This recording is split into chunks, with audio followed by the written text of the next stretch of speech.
Good evening, everyone. My name is Barbara Woolley, and I'm a member of the NLC board and the program committee. On behalf of our board, our committee, and our volunteers, I'd like to offer a warm welcome tonight to you on behalf of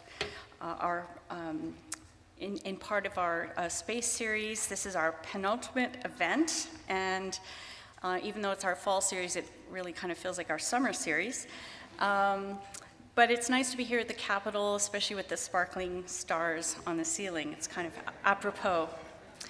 So before I welcome tonight's speaker, the esteemed Marc Garneau, I'd like to offer a land acknowledgement. The municipality of Port Hope exists on the lands of the Mississauga Anishinaabe traditional territory covered by the Williams Treaties.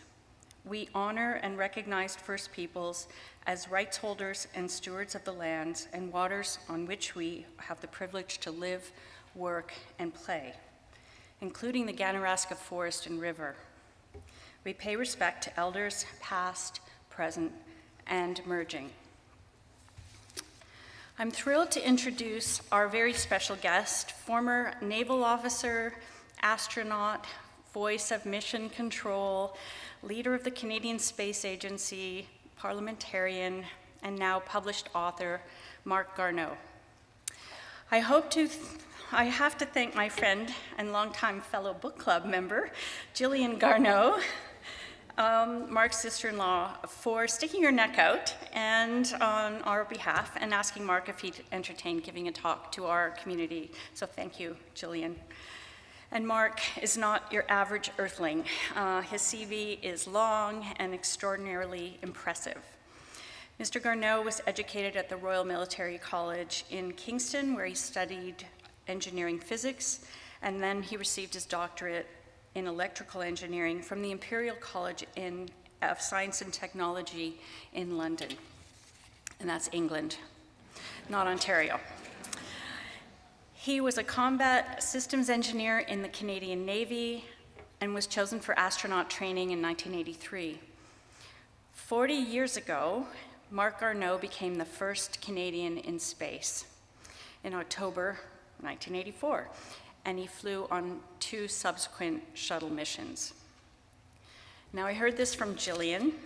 Sorry, Marc, this is insider knowledge, but you were one of the first to request seasoning for in-shuttle food. Because the lack of gravity affects your body fluids and the distribution of those, which leads to swollen sinuses and therefore no sense of smell. So after logging 677 hours in space, Marc went on to lead the Canadian Space Agency for 4 years before he entered politics to become the Liberal Minister of Transport and later Canada's Foreign Affairs Minister after being an MPP in Montreal. He's a companion of the Order of Canada, a recipient of the NASA Exceptional Service Medal, 3 NASA Space Flight Medals, and 11 honorary doctorates. Is that up to date, or did you get another one recently? And despite all of his achievements, Marc remains, by every account, and my encounter with him and our guest encounter tonight, a humble and a good guy. Following Mr. Garneau's presentation, we'll open the floor to questions, and the Capitol set up 2 microphones at the bottom of the aisles. So let's start the countdown, Marc. 10, 9, 8, 7. Over to you.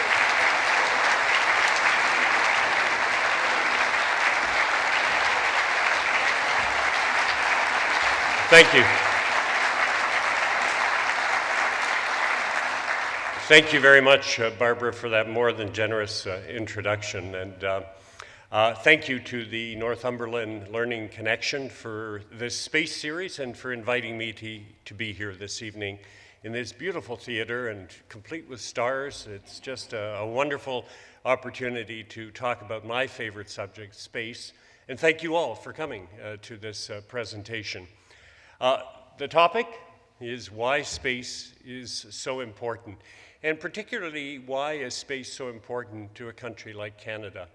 You know, when I talk to young people about the importance of space, I often take out this device, which some of you will have, and I tell people, did you ever wonder why you can call virtually anybody on the planet with this device from right here? Or why you can locate yourself exactly where you are on the surface of the planet? Have you ever wondered why we are able to track hurricanes developing off the coast of Africa and heading across the Atlantic?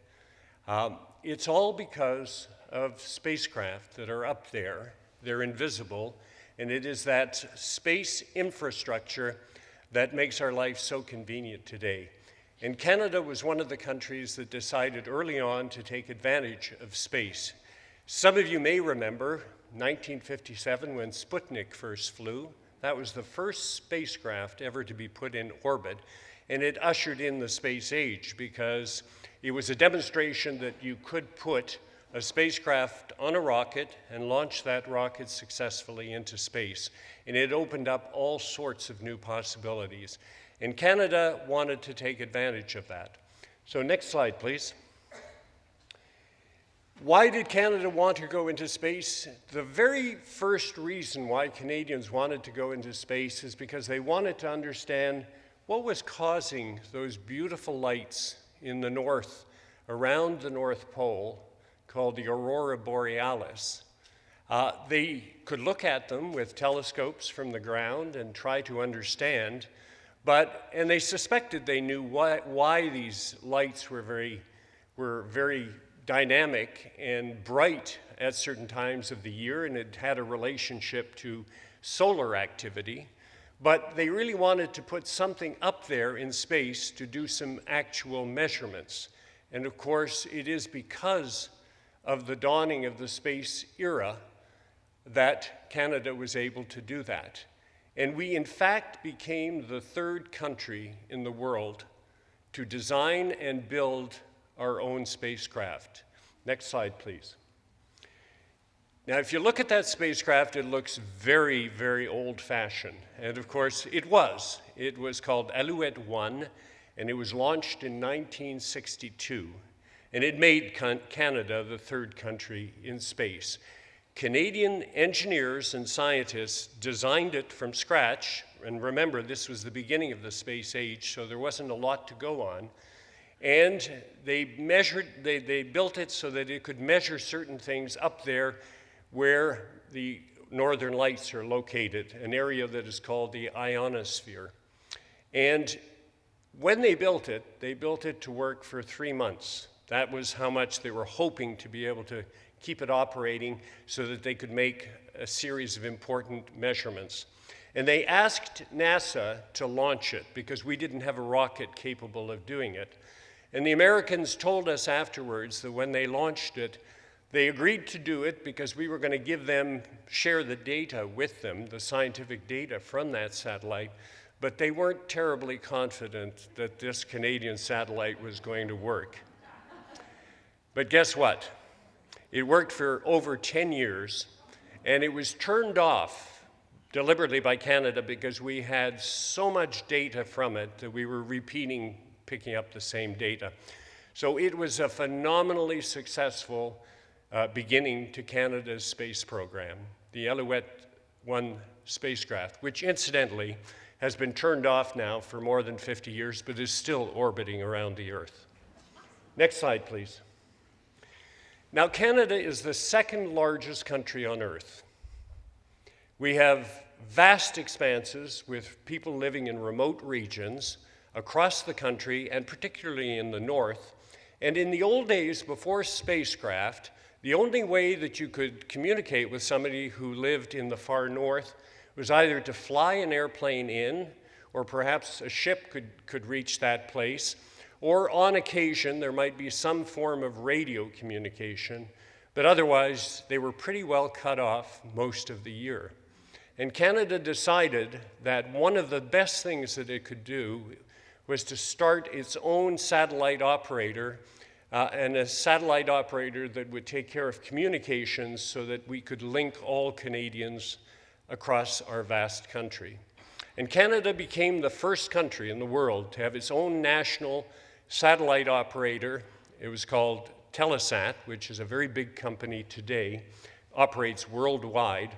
And the very first communication satellite that was launched, you can see it over there on the left, looking rather primitive by today's standards, called Anik A1. A very proud moment when it was launched in 1972, and it enabled Canadians across the country to speak to each other. Today, we've gone much, much further in terms of sophistication and capability. What you're looking at there is an Anik F2, which is many generations later. But we have several of these spacecraft in orbit above the Earth, and we will continue to provide that service. Because when you use communication satellites, for example, you can get hundreds of television channels, you can move huge amounts of data, you can speak to each other on the telephone, you can receive internet, you can do all sorts of things that we don't even think about, but that satellites make possible. Next slide, please. Another reason for going in space, again, Canada being the second largest country on Earth, is that we want to put spacecraft up there with sensors on them, like cameras, for example, or other scientific instruments that can look down on the planet. This happens to be an experiment that Canada designed called MOPIT, which is measurement of pollution in the troposphere. Troposphere is the lowest layer of our atmosphere. And scientists, Canadian scientists, wanted to be able to observe this. And in this particular case, it's on a NASA satellite. And again, because we were very good at our partnerships with other space agencies, we said to them, if you allow us to fly the MOPIT scientific instrument, we'll share all its data. And NASA thought this was a good proposition. And so that's an example, and there are many, many other examples of Canada putting scientific instruments into space to look down at our planet and at our country specifically in order to make certain very important measurements. Next slide, please. Canada decided in the late 80s that it needed to build a spacecraft that could look down on Canada, but capable of seeing through cloud and at nighttime. Now, of course, if you have an ordinary camera, like the one on your cell phone, if there's no clouds and it's daytime, you can get very nice pictures of Earth. But if there's cloud or it's nighttime, you're basically out of luck.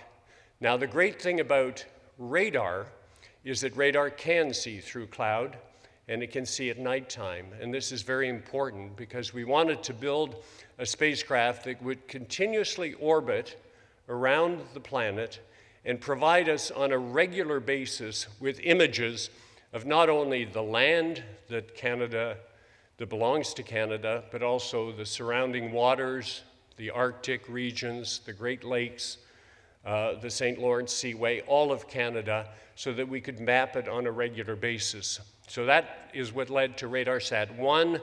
This here is RadarSat 2. We've moved on to RadarSat 3, and now we're working on RadarSat 4. So another example of a very useful use of space to look down at our planet in order to measure some very important things. Next slide, please. An example. Last year, you may remember that there were a huge number of forest fires in our country. Very concerning because of the fact that not only does it pollute the air very badly, it destroys a lot of Canada's arboreal forests, which from a financial point of view is an extremely important issue. As you know, forests are also carbon sinks. They absorb carbon dioxide. So it is very, very important for us to try to minimize the number of forest fires that occur in our country. So Canada is currently developing a new generation of satellite we're going to call it WildfireSat, and it'll be a constellation of 3 satellites that will orbit, and it will identify, because every year in Canada, there's an average of about 7,500 forest fires, which is a lot of wildfires, and it can destroy up to 2.5 million hectares. We want to identify, because we can't put resources of people and other kinds of resources on every single fire, we need to identify the ones that are liable to become the biggest ones, to focus all of our attention on those that require the most urgently to be addressed. So these satellites will start to be launched in 2029 and will help us with respect to wildfires. Of course, we'd much prefer if there weren't any wildfires in Canada, but given that this seems to be a recurring pattern and will probably continue because of climate change, it's important for us to try to minimize the damage caused by these wildfires. Next slide, please. Now, most Canadians who know about space know about the Canadarm, which of course is that robotic arm that you can see in the space shuttle. And the Canadarm was designed in Canada, and the story behind it, and I am very thankful that Canada decided to design and build and give to NASA the Canadarm for the space shuttle program. I'm very thankful because it's what ultimately allowed me to fly in space. But Canada in the 70s, and a company called Spar Aerospace in Brampton, decided to approach NASA and said, look, we know you're building the space shuttle. We've seen the specifications. We know you need a robotic arm, and we're prepared to design it, build it, and give it to you for free if you're interested. And of course, you would pay for the other arms that would be on the space shuttle, but the first one would be provided by Canada. And NASA agreed to that. Not initially. They weren't sure they wanted to have a foreign country supplying such a critically important piece of equipment. But in the end, they said, yes, we'll go with you. And by the way, historically, the Canadarm flew on 90 shuttle missions, and it performed perfectly on every one of those 90 missions. And I can tell you that because I operated on 2 of the missions.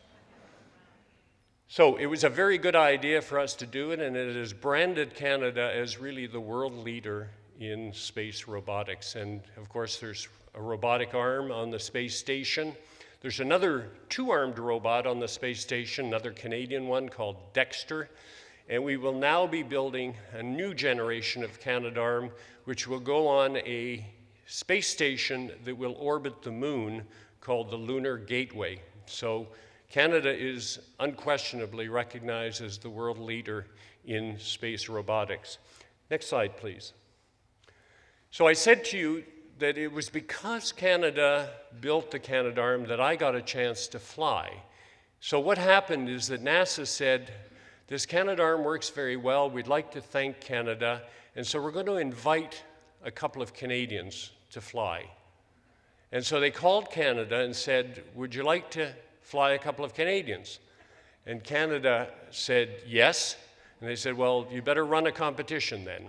And so I saw this ad in the paper over on the right, I hope you can see it, very ordinary ad saying Canadian astronaut program. It was in 1983. I was sitting in my backyard in Ottawa. I almost fell out of my chair. I said to myself, we don't have rockets in Canada. How can we get astronauts, Canadians, up into space? Well, as it turned out, it was to fly on the US Space Shuttle.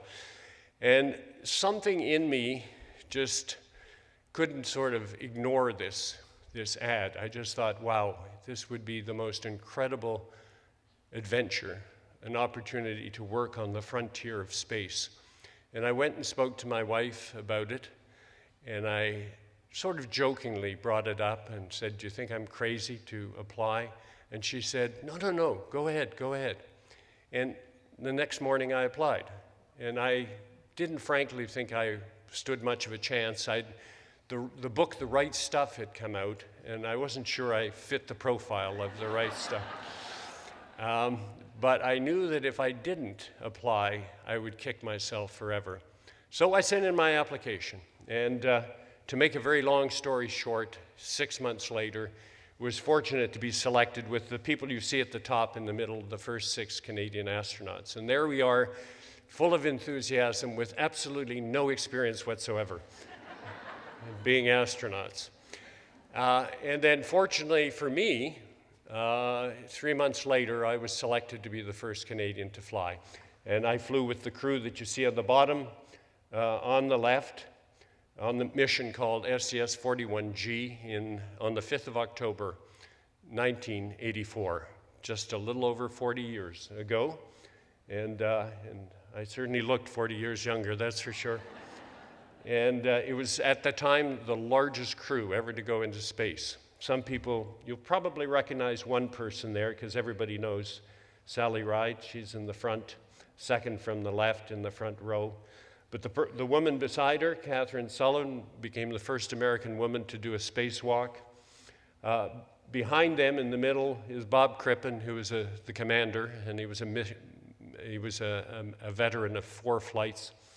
And that was my opportunity to represent Canada as the first Canadian to go into space, and that, as I say, was 40 years ago.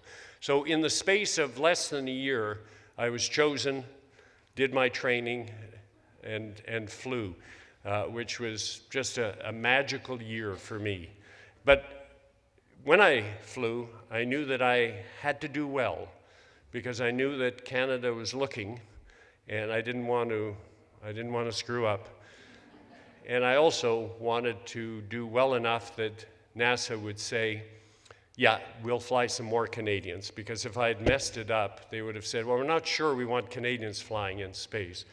But fortunately, the mission went very well, and since then, of course, 9 Canadians have been into space, some of them many times, and have done spacewalks. Chris Hadfield has commanded the International Space Station. We've operated the robotics, and anyway, we've come a long way, but I'll get back to that in a minute. Next slide, please. So what do astronauts do? This is Julie Payette. Julie flew a couple of times, and she's suspended over a huge swimming pool. She's in a launch and entry suit, which you wear during launch and during re-entry. And she's got that sort of big orange donut around her is her life raft. And she's going to be dropped shortly after this picture was taken into a pool. And it's simulating her landing in the ocean if you have to bail out of the space shuttle. And she would then get into her life raft, and there's a radio there, and you call for help. But of course, NASA would already be tracking you very closely. But the reason I show this is to point out that training is very, very important. If you are an astronaut, you do it over and over and over and over again, because you need to be ready for any contingency. The easy part is doing the normal operations, assuming everything works well. But if something does not work well and there's a problem, you train for that as well, and that's a very important part of your training. Next slide, please. Another important part is teamwork. I'm the one on the right there, and we're in the pool. This is the largest swimming pool in the world, and they have a mock-up of part of the International Space Station in this pool, and I'm with one of my fellow astronauts. This was just before my last mission. I did not do a spacewalk, but I had to train as the backup in case something happened. We do a lot of backing each other up, and so you have to take some of the training, even if you're the backup. And we're in the pool there for about 6 hours, so it's a long time to be underwater in this spacesuit, but you're going through exactly the procedures that you would be called upon to do during the mission itself. Again, training, training, training, but teamwork is so important because your life depends on the rest of your crewmates and the people in mission control, and they likewise also depend on you and how you perform as well. So you're very conscious of that fact, and it's very important for you to have a very strong team spirit during your training, which helps to build that up until the time you come to do your actual launch itself. Next slide, please. The launch itself, well, I'm going to talk about my first mission, which, as I say, was in October of '84. After doing all the training, the morning of the launch, we go out to the launch pad, we go get in an elevator, go up to 190 feet, 95 feet, walk across this gangway, and we enter into the space shuttle, which is in the vertical position. It's not obvious. I mean, imagine tipping your house 90 degrees and everything looks a bit strange when you enter it. But you are helped to get into your seat, you're strapped in, you're connected to your oxygen, to your air, you're connected to your radio, you have some procedure books that you put on your lap, and then you're sitting there and you're waiting. And it's 2.5 hours before launch. And you're sitting on this rocket, which when it lights up is going to unleash about 7 million pounds of thrust, which is plenty of thrust to get you up into space.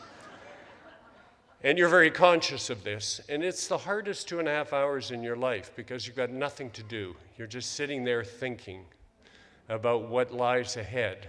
And you know that there is always an element of risk in space flight when you need that much power to get up into space, and that you're flying in a very complex machine. And you hope, of course, that all of the technicians and people who prepared the space shuttle for you did their homework very carefully and did their work very carefully. And of course, you are very confident that you and your crew are ready to do this because you've trained for so long. But that 2.5 hours is very, very long. And I remember wondering, am I ready for this? I know Canadians will have turned on their television that morning. I certainly don't want to create a scene here by saying, I've changed my mind, I want to get out. But also, I was just so excited because of what lay ahead of me to be able to do such an extraordinary adventure. I would become the 150th human being to go into space. And I was very conscious of that and conscious of being the first Canadian. You wondered, did I pay all my bills before this? You think about your family, my wife and my 2 children who are watching, and they must, I was hoping that they were excited and not too nervous, and my parents, to whom I owed so much for getting me to this point in my life. They were in a different location, but also waiting for the countdown.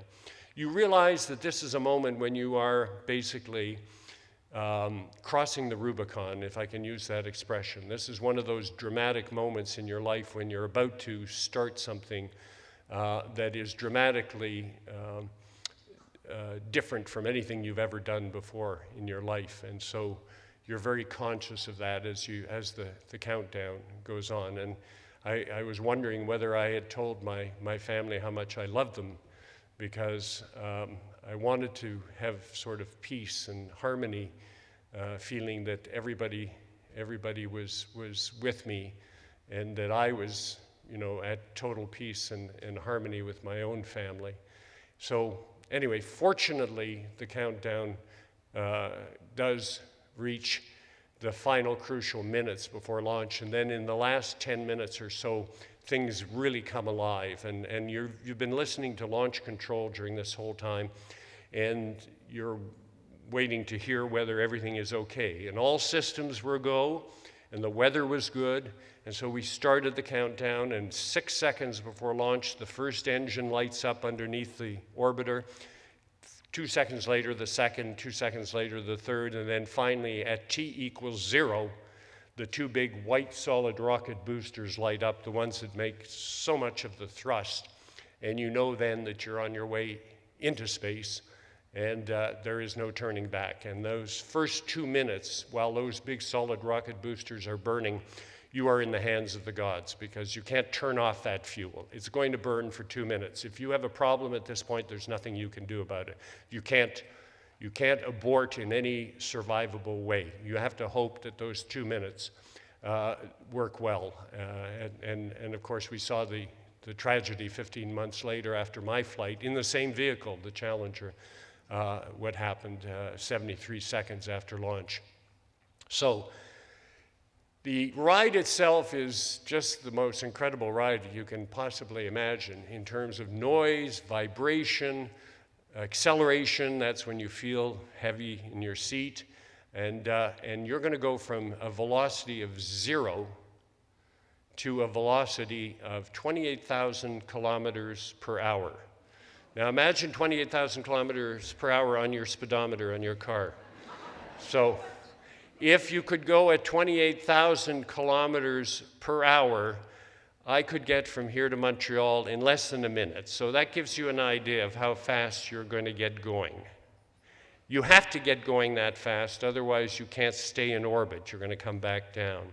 So that is the reason why you have to get going so fast. And that will allow you to stay in orbit. And you will then orbit the Earth every 90 minutes, 16 times per day. You'll get 16 sunrises and 16 sunsets, which is quite spectacular to see the sun coming up every 90 minutes for the whole time that you're up there in space. Next slide, please. What's it look like? Well, you know, some people think that the shuttle is so high you can see the whole planet. You can't. But you can see quite a bit. And you can see definitely the curvature. You can see that wafer-thin atmosphere that's allowing us to live down here because it provides us with the air that we breathe. This particular view here, for those who are good at geography, on the left is the Sinai Peninsula. And just to the right of it is the Gulf of Aqaba. If you follow that up, there's another little body of water there. That's the Dead Sea. You can see the Mediterranean up on the left side. And that's the kind of view that you will get when you're up there in space. You can see out to that horizon, about 1,500 kilometers in front of you. And it is absolutely spectacular. But I want to point out, you can see our planet, planet Earth, outlined against the black void of space. And you realize that this planet is surrounded by the blackness of space, and that if we don't take care of it, there's nowhere else for us to go. We do need to take care of it. Next slide, please. I was very fortunate to be in the space program at a time when many international partners decided to build the International Space Station. So there you see the International Space Station in its current configuration, or just about its current configuration. And I had the pleasure on my third and last mission of going up to the station, which didn't look like that because we were building it. And our crew brought up the very first of the 4 pairs of solar panels. And so it was really quite a spectacular event for us when we deployed those solar arrays and saw them come out to 240 feet from one end to the other, and would therefore be able to provide the International Space Station with about 20 kilowatts of power. So I was very, very fortunate. I wanted to finish my last flight on a space station building mission, and I was very fortunate to get on this fascinating mission. And there you can see it. It's over. This is a made-up picture, but you can see the Strait of Gibraltar down below. So next slide, please. When we were on that mission, we met with the crew of the station because they already had a crew on board called the Expedition 1 crew, and they're the ones in blue, and the ones in red is our crew, the mission, the shuttle mission, STS-97. So we had time to share a meal with them, and we brought up some supplies for them, and they took some waste and finished experiments, put them in the shuttle so that we could bring those back to Earth. And that's one of the important things about the International Space Station. You have to keep resupplying it. You have to keep changing out the crews. You have to bring new experiments into it so that it can continue to be a scientific research lab. and it's been going now for about almost 25 years, 24 years. So it's really quite remarkable. And believe it or not, 2 of the people in that photo are Russians. And these days we're not getting along all that well with Russia, but somehow we've managed with the International Space Station to continue to work with Russia in a very harmonious way up in space where you leave all the politics behind. Next slide, please. Very, very exciting, this. And I think Jeremy is from Ontario, and I'm not exactly sure where in Ontario, but guess what? Jeremy Hansen, who's a Canadian astronaut, will be the first non-American to go around the moon. And he will do this on the Artemis II mission in probably 2026, I would say at this point. And he will be with 3 other people. They won't land on the moon. This is a development mission, but they will be taking, for the first time since the Apollo program, which stopped in 1972. So 54 years later, they will be, for the first time, bringing a crew of 3 Americans and 1 Canadian, Jeremy, on a mission that will go to the moon, go around the moon, and then come back down to Earth. And so this is a tribute, I think, to Canada and to our astronauts, the fact that it is a Canadian who will be the first non-American, because if you followed the Apollo program, only Americans have been to the moon on the Apollo programs, and this will be the first time a non-American goes to space. Very exciting. Next slide, please. Some of you who love to see these incredible pictures of our universe from telescopes like the Hubble telescope, or in this case, the James Webb Space Telescope, I love to tell people that there are 2 instruments on this James Webb Space Telescope that were designed by Canadians and that are critical parts of the James Webb Space Telescope. One is called the Fine Guidance Sensor, which allows the telescope to point very accurately at specific locations. And the other one is an infrared sensor, because most of the sensors on the James Webb Space Telescope operate in the infrared. And so another demonstration of Canada's capabilities in space that maybe a lot of Canadians don't know about. And the fact that we designed these allows Canadian astronomers to have some of the time reserved on this space telescope to do their own experiments. So that's what we bought into, the fact that we will have the opportunity to have reserved time for Canadian scientists to use the James Webb Space Telescope for their own projects. Next slide, please. We have never sent humans to Mars. We will eventually one day, but we have sent Canadian instruments to Mars. So this is one of the landers that was the Phoenix lander on Mars a number of years ago, and this was to look at the weather on Mars. There is wind on Mars. There are sandstorms on Mars. There is an atmosphere. It's a carbon dioxide atmosphere, and it's fairly thin, but it's there. And we supplied a LiDAR instrument to look at the weather on Mars. So Canada, and that's not the only one. Recently on one of the rovers on Mars, we contributed another Canadian instrument called an X-ray spectrograph, which does other scientific work on Mars. So Canada has been involved in space as far as Mars as well, and that is something that I think that Canadians don't generally know about. Next slide, please. And this is my last slide, and it's just pointing out to the fact that eventually, although right now the focus is on the moon, and there will be a return to the moon, not just by the United States, but by a number of other countries. There's huge enthusiasm now for going back to the moon. Some of it not with people, but with instruments, but many countries are going to the moon. India, China, Russia, the United States. Canada will be supplying rovers. Perhaps one day a Canadian will walk on the moon.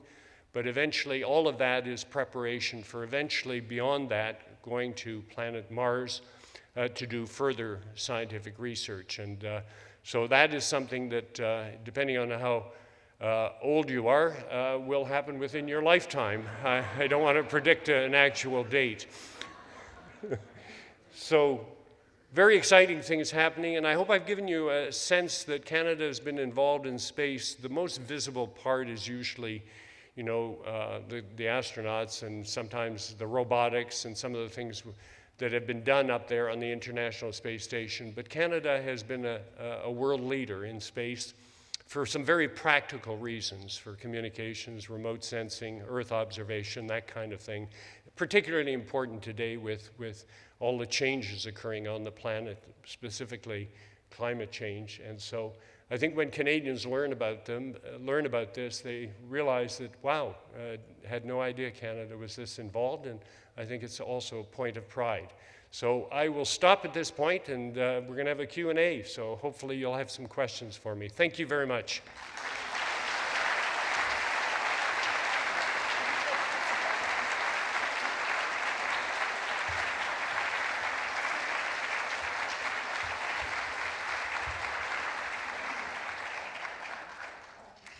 So we'll keep this going, and we'll let Marc answer some questions if you want to make your way to the microphones. And I think, Elizabeth, you have potentially the ability to take microphones to people, and we can start that. How about now? Yeah. Okay, thank you. So we've got two microphones, Kathy's over there. I'm going to put this one on the stand, so if you can come down and queue up here, that would be great. If you'd like to stay in your seat and have Kathy bring you the mic, put your hand up. But let's start the line now.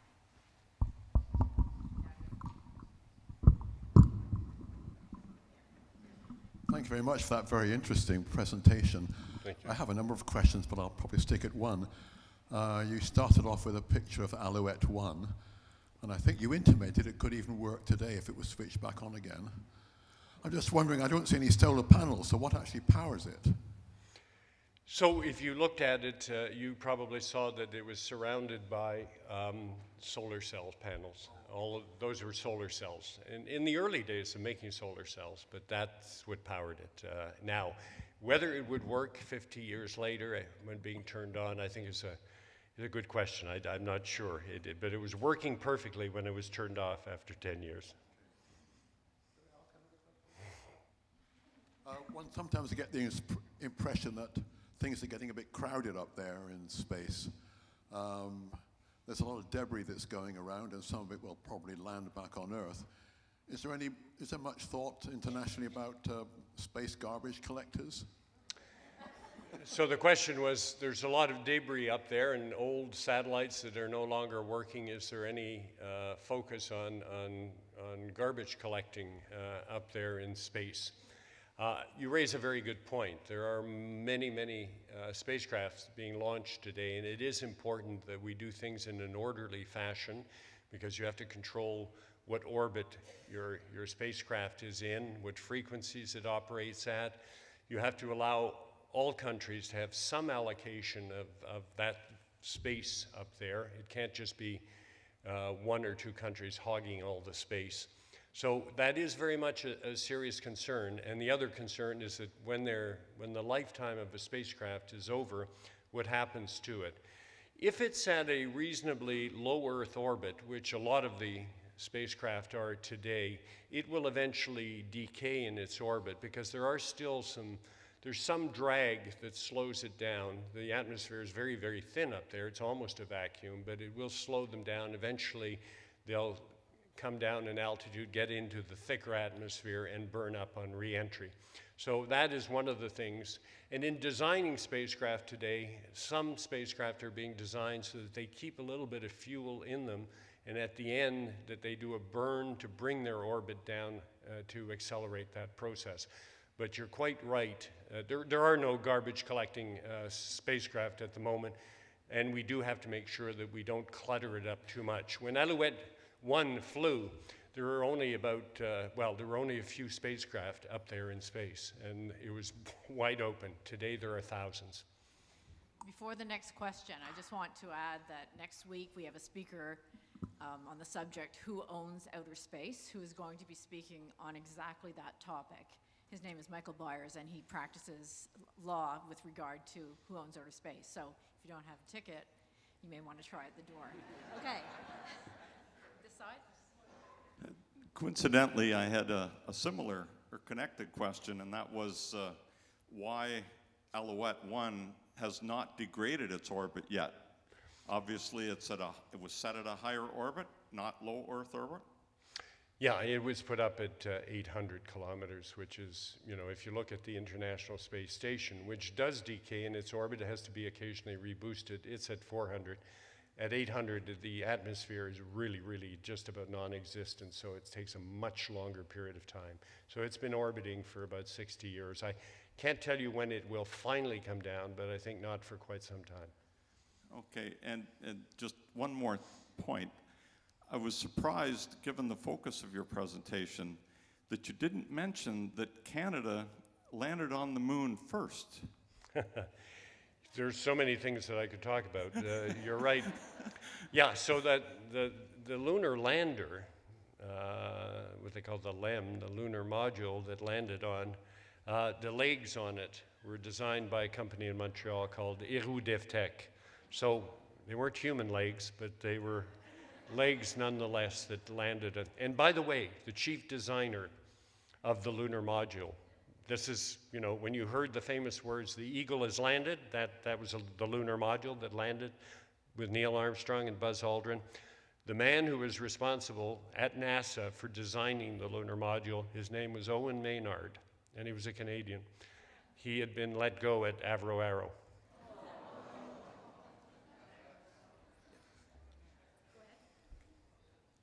Who's next? This is such an honor to be here. I have to hold my breath. Thank you. So many times you implied about Canadians are not brought up to speed as to what's happening, what we're doing in space and so on, till every once in a while on the news you hear a snippet. Can something be done to keep us up to date as to what we're doing and what other people are doing in space on a regular basis, like once a month, a half-hour program on TV or something, just to tell us what's happening? Well, I support that 100%. You're right. Many Canadians, I've seen this over 40 years, are not terribly aware of what Canada has done in space because it doesn't get out there. Unless you look at the specialty magazines and today the specialty websites that are out there. But there are now websites and magazines that focus on space. But you have to go looking for them. It isn't something that is made public in terms of sort of telling all Canadians about it. I wish we talked about it more. I've been talking my head off about it for 40 years, and so have my fellow Canadian astronauts. But I'm always surprised how people say, I didn't know that about Canada. You're right. My question is about climate change and the fragility of our precious planet. And I want to ask you, if you had the ability to talk to a recently elected senior American who might be a climate denier, what would you want to tell him? Well, talk about a hopeless cause, but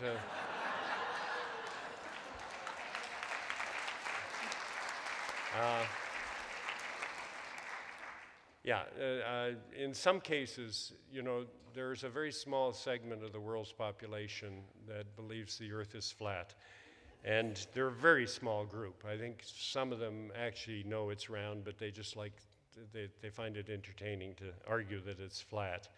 But it's a little bit like that. In front of incontrovertible evidence, some people just don't care, and that is a problem.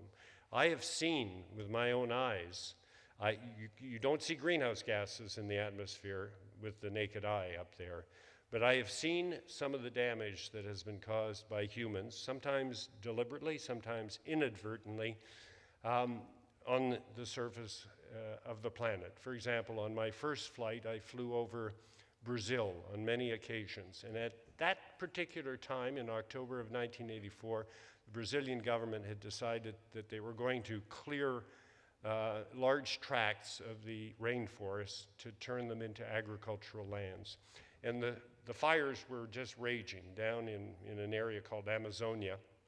And there was 1 million square kilometers of smoke above that. And you know, when we flew over that part of Brazil, we could see a redness, which was the fires, but otherwise we couldn't see the ground. I have flown over the Mediterranean, over California, over China, even over our Great Lakes, and seen large clouds of smog. They're yellowish, you can see those. And that's pollutants that we put up into the atmosphere. I've seen desertification, where forests are cut down, the soil that was previously held together by the forest now starts to, when there's rain, wash away into rivers and eventually out to the ocean. And this erosion is caused by the fact that we've cut down some of our forests. So I've seen these effects with my naked, with the naked eye from space, and I know that we are damaging our planet. And I'm very conscious of the fact that we need to do something to make sure that we stop, or in some cases reverse this, because otherwise we will leave this planet, which is the cradle of humanity and our only home for a very, very long time, in worse shape than the way it was when we came into it. And that's just not right for future generations.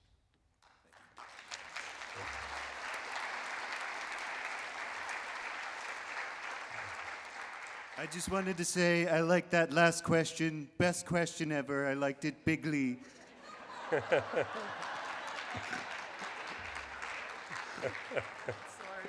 I'm sorry. I had to. So, are you sure you're here legally? So I have a kind of a strange question, and if you don't have anything to say about that, I have a backup. So there's this wonderful sci-fi novel called Seven Eves, in which there is an event that is going to happen to Earth, and humanity has to take the ISS and turn it into the Ark for the future of human survival. So it's just very logistically, technologically, scientifically interesting, socially, and I was just curious if you'd read it and then had any thoughts, on that, and if not, then have you had any scary moments up in space, scary or very exciting, that are of interest? Well, thank you. Unfortunately, I have not seen that science fiction It's a novel. But novel. I have not seen that. I'm sorry, That's okay. can't comment on that. Did I have any scary moments in space? The answer is no. Everything went well on our missions. I was never worried. But let me back it up a little bit and say that, I was nervous before each of my launches. The first one, because it was the first, and I talked about it earlier during the presentation, but I was encouraged by the fact that I was on the 13th flight of the space shuttle and 12 flights had gone well before me. But when I flew on the second mission, which was STS-77, I knew, and then my last one was STS-97. When I got on board, I knew I could, in my mind, in my visual mind, I could see the Challenger and what happened to it. So that sort of brought home in a very concrete way the fact that spaceflight is risky. So it's something that as an astronaut you have to decide whether you're prepared to take that risk. That's the bottom line. You have to do your own calculation, and is it worth taking the risk for the reward that you get from it? And it's not for everybody. It is something that I felt that I was prepared to do, and fortunately things worked out for me.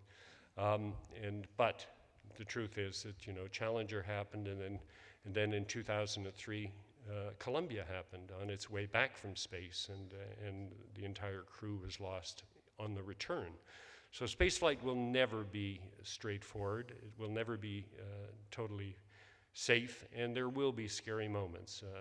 To give you an example that didn't happen to me was an astronaut who was out doing a spacewalk, and there was a malfunction, and the water started to come out of his water container and to fill his mask. that was, I'm sure, terrifying for that person. But fortunately, you were able to get him back into the airlock and fix it. Well, thank you. Thank you. A few years ago, there was seemed to be a lot of talk about a one-way trip to Mars. Yes. And there were people applying for it. Was it serious, and what was that all about? Well, in hindsight, I don't think it was very serious because it just sort of disappeared. But anybody who signs up to a one-way trip to Mars, I think needs to perhaps give their head a shake, let's put it that way. But there were quite a few people who put their names down for it, but it was never a serious, it wasn't a hoax. I think somebody, came up with it and the media jumped on it, but if you'd asked me or any serious person about it, I would have said, this is a gimmick. Okay, Yeah. thank you. You're welcome.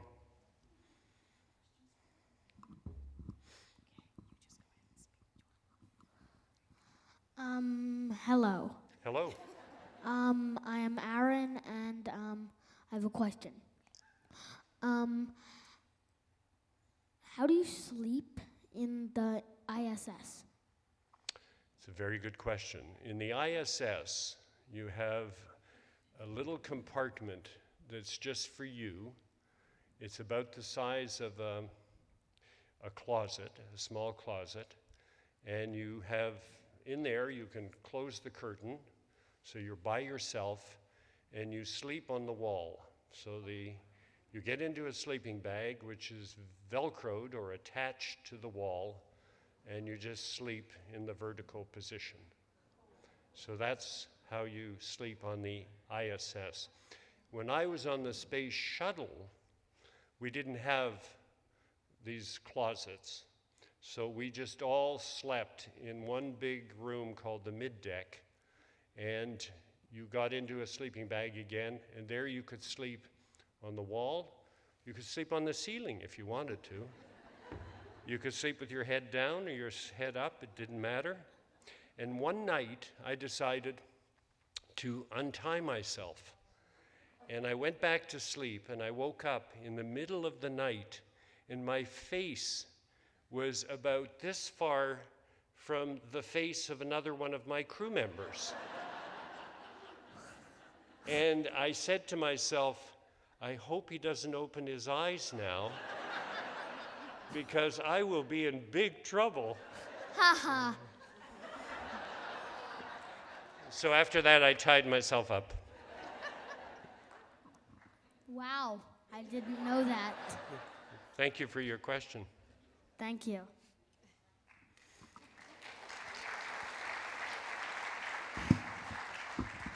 Hello. I have a question. I just wondered on how long after you get back to Earth from your flights with your physiology and the muscle loss. I don't know how long you were gone in space. How long does it get back to come? Or is there any long-lasting effects from being in space? So there are, but I didn't experience them because my longest mission was 11 days. So I was on 3 missions, 8, 10, and 11 days. And in fact, in my case, I would say it took about a day to feel pretty normal. And by the way, you do exercise while you're up there, so you try to prevent your muscles from wasting or atrophying. So it's not too bad. But the astronauts, the Canadian astronauts who've been up for 6 months on the space station, that's a totally different situation. We're talking about Bob Thirsk, who went up. He was the first Canadian to do that. Chris Hadfield, David Saint-Jacques. They went up for, David, I think, almost 7 months. There it takes you months to get back to completely normal because it's a long time to be up there, and even though you do exercise pretty much every day, your muscles, their circumference sort of shrinks a bit. Your bones lose minerals because they're not being loaded as they are on Earth, just because of gravity and walking around and doing the normal things that we all do in our daily life. So you kind of get an accelerated osteoporosis because of being in weightlessness. So Basically, the main things are your bones and your muscles, and it takes a while to get back to feeling normal. I think it varies depending on the person, their age, but it can be of the order of months before they're starting to feel normal again and can get back to the same level of activity as they did before they went into space. Just one other quick question. With meteorite storms or asteroid storms, has it damaged the ISS or any of those major satellites up there? The ISS has been hit by very, very small fragments, not meteors, but some kinds of, well, it's hard to tell what it was, but these are things that could be space debris, but very, very small.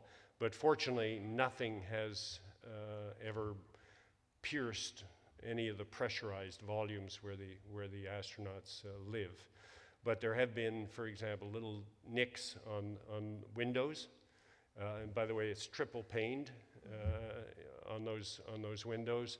And there have been things outside where they've noticed that, for example, that I think even on the Canadarm2 up there, that something went through from one side to the other, but didn't hit anything critical like a piece of electrical wiring or things like that. So there is some stuff up there. It's very rare that it hits, but it's not zero probability. So it's something to be concerned about, yeah. Okay, thank you so much. You're welcome. Hi there. Hi. It's an absolute honor to meet you in person, and you really, me personally, very proud to be a Canadian, hearing your accomplishments. Now, in your intro, you said you had a PhD in engineering. Is that correct? Yes. So I'm going to ask you a question from that perspective. I guess we've all been raised with Star Trek and all this stuff and, that sort of thing. But I find that one of the biggest limitations of space travel is the speed, okay? Yes. So, I don't know exactly, but going to Mars, for example, would probably take years. I have no idea. So what is from your perspective, what is the actuality of ever reaching the speed of light? I mean, you hear about it and, and see it on TV, but how realistic is that? So it's a very good question. In answer to your question about Mars, if you are at the right time of the year, it's about a 2-week window every 2 years, it's about a 6-month trip to get to Mars, 6.5 months trip to get to Mars, just to get there with the current technology. Now, are we ever going to get to warp 1 speed? Yeah, exactly. That's your question. That's my question. So, do you have any dilithium crystals with you?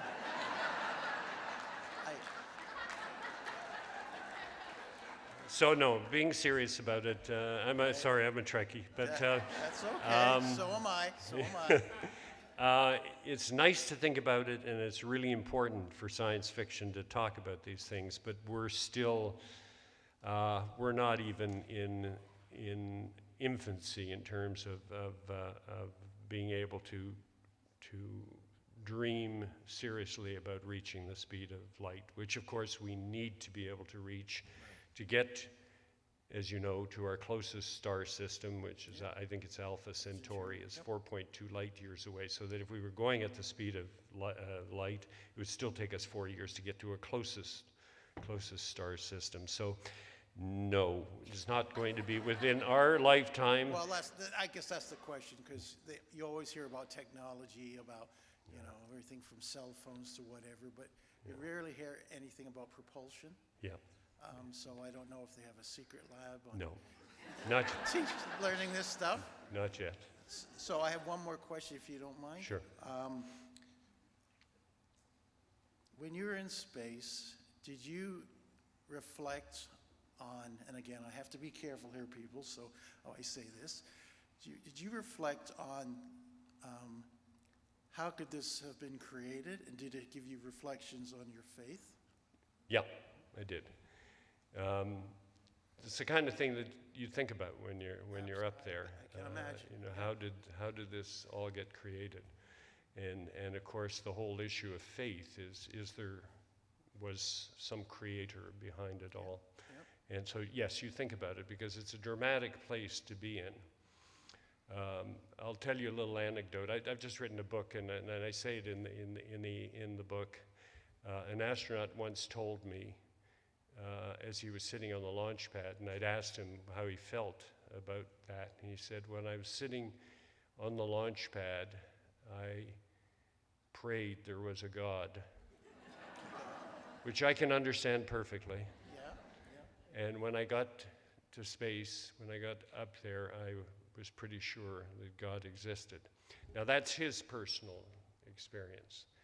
Not everybody will feel that way, but some people do. Yeah. Thank you very much. You're welcome.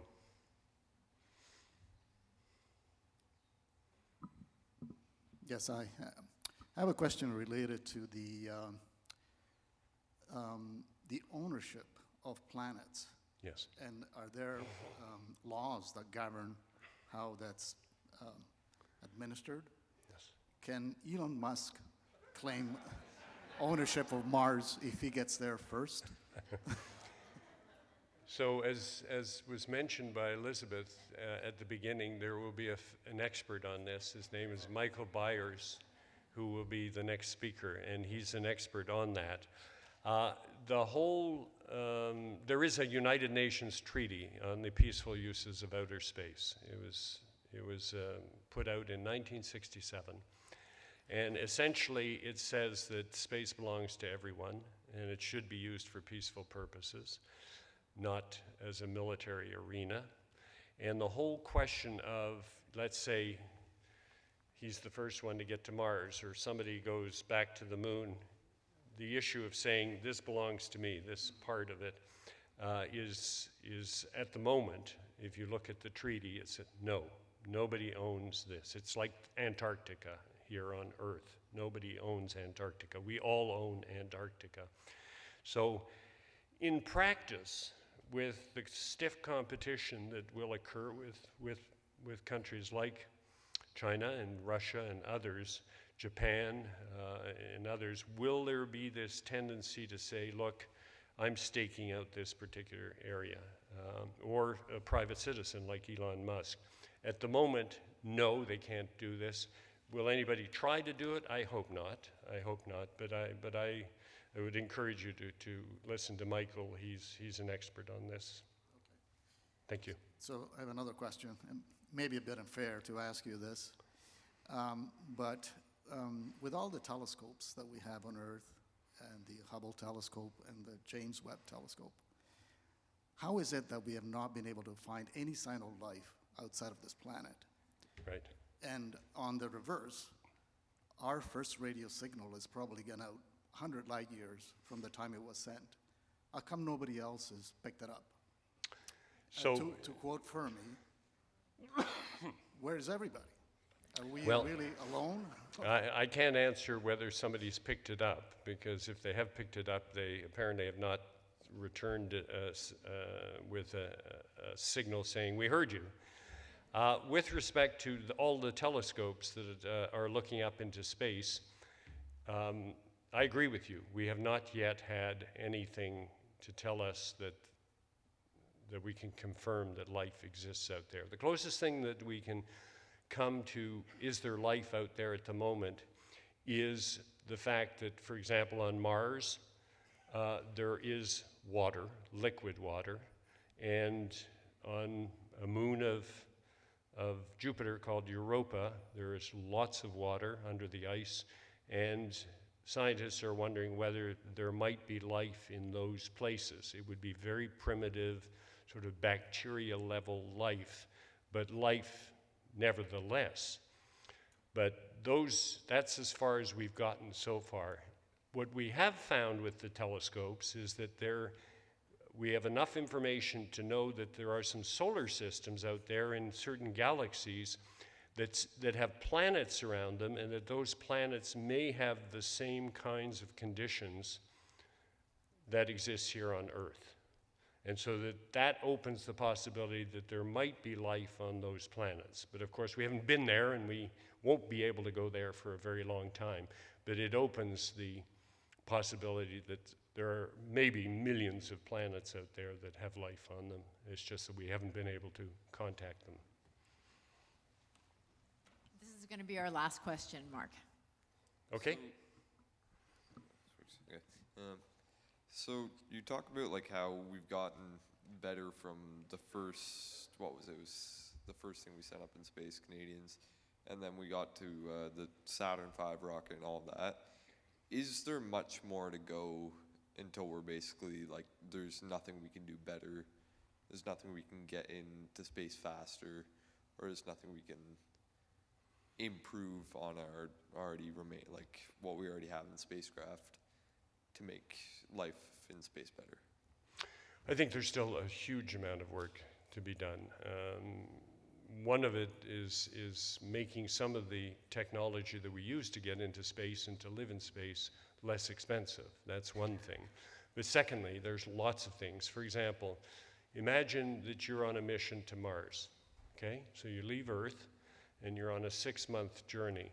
If halfway there you develop a medical problem, there's no way that you can be treated in real time by a doctor back on Earth, because the time it takes for the communication to occur is too long, you're too far away.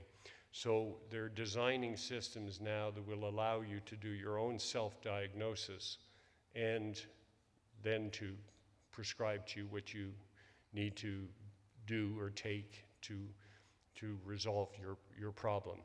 And those kinds of technologies will have huge applications on Earth in remote areas where there are no doctors, for example, which is not all that different from being halfway to Mars. So that's an example. Making food.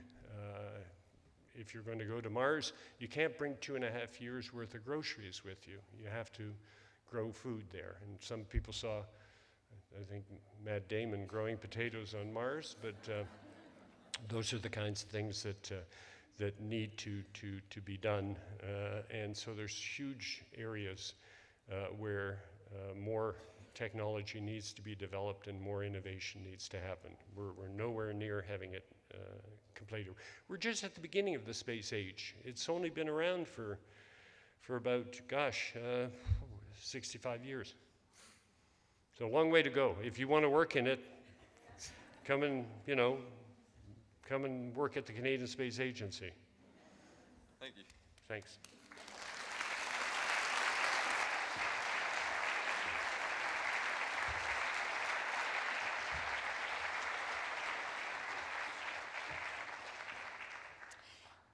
Many thanks for your amazing talk. I know there's going to be more questions than you could possibly answer, but tonight Marc is also launching, well, not launching, but his new book. I can't help myself. A new book called A Most Extraordinary Ride, and he's willing to sign books in the courtyard, so you can take advantage of that. And as Elizabeth mentioned, we do have a final speaker in our space series next week, Michael Byers, who can answer those questions about who owns space. Tickets are maybe a couple left on our website, but you could try. And then I just want to mention you can also keep your eyes open or ears open for our next series in the spring, which right now we're calling our Digital Future, Revolution or Evolution. So it's going to be a bit about AI, but also about how technology is changing our lives and what we can expect. So thank you so much for coming tonight. I really appreciate it.